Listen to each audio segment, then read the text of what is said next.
আসসালামু আলাইকুম ওয়া রাহমাতুল্লাহি ওয়া বারাকাতুহু। এক হাদিসে বর্ণিত আছে, রাসূলুল্লাহ সাল্লাল্লাহু আলাইহি সাল্লাম একবার মিম্বারে ওঠার সময় 3 বার আমিন বললেন। তারপরে সাহাবীরা রাসূল সাল্লাল্লাহু আলাইহি সাল্লামকে জিজ্ঞাসা করলেন, হে আল্লাহর রাসূল, আপনি মিম্বারে ওঠার সময় 3 বার আমিন বললেন, এর বলার কারণ কি?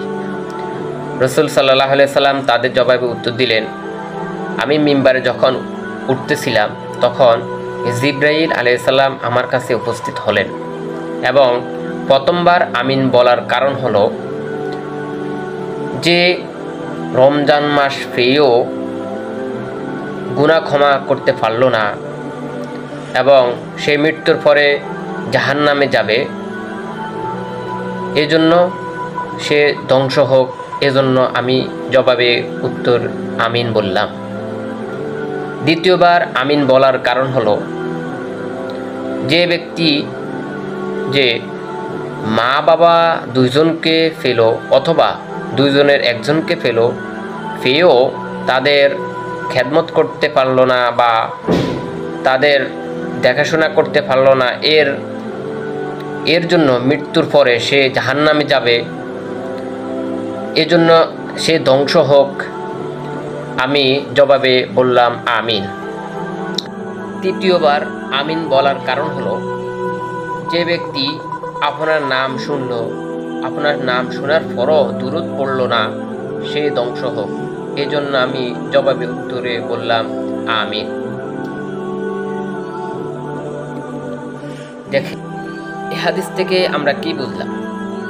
রাসূল সাল্লাল্লাহু আলাইহি সাল্লাম উম্মতের জন্য আল্লাহর কাছে অনেক দোয়া করলেন, অনেক কষ্ট করলেন এই উম্মতের জন্য এবং এখনো উম্মতি উম্মতি বলে কান্না করতেছেন।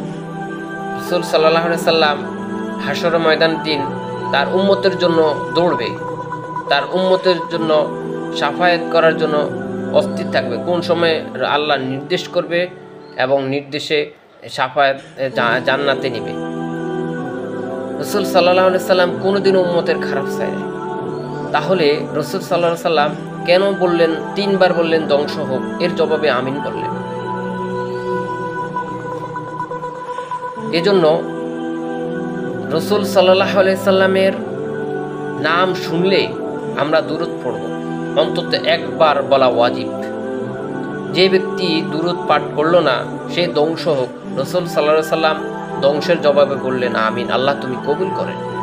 তাহলে আমরা রাসূল সাল্লাল্লাহু আলাইহি সাল্লামের নাম শোনা মাত্রই দুরূদ পাঠ করব। সংক্ষেপে দুরূদ হলো সাল্লাল্লাহু আলাইহি ওয়াসাল্লাম। আর হাদিসে আছে যে ব্যক্তি দুরূদ পাঠ করে, একবার দুরূদ পাঠ করে, তাহলে তার উপর 10টা রহমত নাজিল হয় এবং 10টা গুনাহ মাফ করে দেওয়া হয়। সুবহানাল্লাহ। তাহলে আমরা এই আমলটা বেশি বেশি করব এবং মা বাবার খেদমত করব। আরেকটা, রমজান মাসে 30টি রোজা রাখবো এবং নেক আমল করব। যারা রোজা রাখেন না ভবিষ্যতে আল্লাহর কাছে মাফ চান, ক্ষমা করেন, তওবা চান, ভবিষ্যতে রোজা 30টা রাখবেন এরকম নিয়ত করেন। আমার কথার মধ্যে যদি ভুল ত্রুটি হয়ে থাকে, কারণ আমি তো মানুষ, ভুল হতেই পারে, আমাকে ক্ষমা করবেন এবং কমেন্ট বক্সে জানিয়ে দিবেন। আসসালামু আলাইকুম ওয়া রাহমাতুল্লাহি ওয়া বারাকাতুহু।